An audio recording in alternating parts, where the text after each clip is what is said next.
yeah. Hey, Tama. Oh, yeah. Hey, Tama. Good evening, Georgia Bulldogs fans. My name is Patrick Sills, and welcome to the Week 10 edition of the SEC Wrap-Up, man. We just had a wonderful, spectacular day of football here in the state of Georgia, man. And yes, just like the Tennessee Vols, I have gotten the pants beat off of me today. That's right, I am slackless, lackless, just like the Tennessee Vols, man. And, you know, it's been a beautiful day here in football land in Georgia on Saturday. So let's get to it. So the number 1 ranked team in all of the nation, the Tennessee Vols, took on the number 3 team in all the nation, the Georgia defending national championships of the world, man. That's right. Tennessee took on Georgia, where Georgia won 27-13. Georgia's defense only gave up 1 touchdown. They had 1 interception. They had 1 fumble. They had 2 turnovers. They had 6 sacks, and they had 8 tackles for losses. That's right, Georgia's defense held the high-rated offense of the Tennessee Vols to a measly 1 touchdown, man. That's right, Hayden Hooker didn't throw a touchdown this whole game. That's right, Jalen Hyatt was quiet this whole game. That's right, Charles Tillman came back for this team. That's right, he didn't do nothing for this team. That's right. Oh man, it was spectacular, man. It was great. Stetson Bennett had 2 touchdowns. He threw a touchdown and he ran a touchdown. It was just, oh man, this is what it's all about when it comes to Georgia football, man. Beating up on your rivals in high-pressure cooker games and letting them know they are not in your league yet. They are not. They got a long ways to go because right now we building a dynasty over here, man. That's right. We going back to the SEC Championship. We got to finish out our schedule, but it's looking very likely that we will do such, man, because we are number 1. We will be number 1 because we just knocked off the number 1 team in the league and just showed them how great our defense is and how bad their offense is. So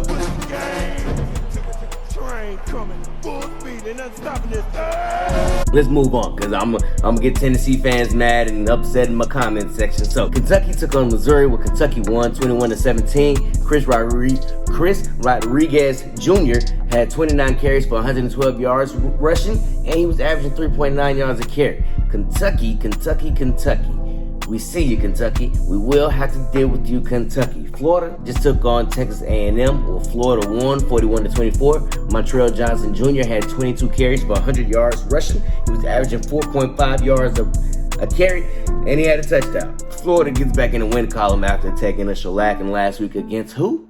That's right, the mighty Georgia Bulldogs. That's right. Florida finally gets back in the win column against a measly Texas A&M team who was on a current 5-game losing streak. So, I don't know what this says about Florida, but it says a lot for Texas A&M because they just lost their 5th game in a row. Liberty took on Arkansas, where Liberty won 21-19. Demario Douglas had 7 receptions for 145 yards receiving. He was averaging 20.7 yards a catch, and he had a touchdown, man. I cannot believe my eyes when I seen this. Liberty beat Arkansas. I don't even know what conference Liberty is in. I think it's the AAC or whatever it is, but Arkansas, you had so much potential at the beginning of the season. You had so much potential. And now, you're just right where... Whoop his ass! That's what I'm talking about. Your SEC West brothers are the Alabama Crimson Tide. That's right, the Alabama Crimson Tide have lost again to their arch rivals, the LSU of Louisiana University. Oh my God, I cannot believe it. Alabama lost again. Y'all remember last time when Alabama lost to Tennessee, the team that we beat today. And you see how everything's coming back full circle? You see how it's all coming back full circle? Because I was wondering, you know, when we beat Tennessee, how did Georgia rank up against the Alabama Crimson Tide? How were we going to face them in the SEC Championship? And guess what? I don't even think they're going to the SEC Championship. They just lost to LSU. They had their 2nd SEC loss of the season, and LSU has moved above them in the conference standings. Jaden Daniels had 22 completions for 32 attempts. He had 182 yards passing and 2 touchdowns. He also had 18 carries for 95 yards receiving. He was averaging 5.3 yards a carry, and he had a touchdown, man.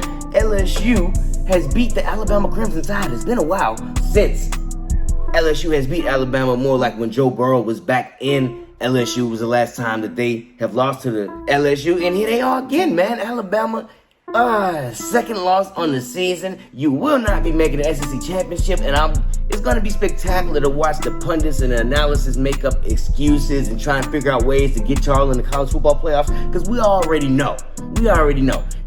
They started writing as soon as the game was over with how they were going to spin it in Alabama's favor, and it's just going to be outstanding to watch them try and eat Alabama into the college football playoffs, because Alabama is not eliminated from college football playoffs. They might not make it to the SEC championship, but that will not stop the college football pundits from putting them in the playoffs. Mark my words, I said it here. Alabama will make the playoffs because the pundits love them. Auburn versus Mississippi State, where Mississippi State won 39-33. Will Rogers had 42 completions for 59 attempts. He had 357 yards passing. He had 3 touchdowns and 1 interception, man. Will Rogers is somebody I've called frequently on these videos, the SEC wrap-up videos, man. So Will Rogers, you keep your game strong and do what you got to do. South Carolina took on Vanderbilt, with South Carolina won 38-27. Antoine Wells Jr. had 4 receptions for 110 yards receiving, and he had 2 touchdowns, man. South Carolina gets back in the win column against Vanderbilt, and neither of those teams are doing anything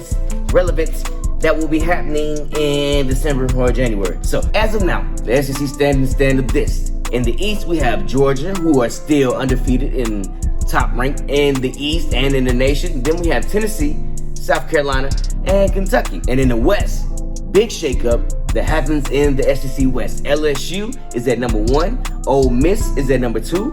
Bama drops to number 3. And Mississippi State is at number 4, man. It's been a wild and crazy day here in college football world, man. Clemson lost to Notre Dame. That has nothing to do with this conference, but it's still a shakeup of the top 4. We had Tennessee fall. I don't know how far they're gonna fall, but they're definitely gonna fall. And Clemson has failed as well. So yeah, man. Y'all like, subscribe, share, comment. Let me know how your team have done this weekend, because my team, it did amazing against an old rival that we just smacked the Rooney dude. That's what we did at Tennessee. We did like this to them. We just smacked them up and down, and we called their parents to let them know we did it. So I'm Patrick Seals. Y'all like, subscribe, share, comment. Let me know how your team did. I'll see you when I see you, man. Adios, man. Peace.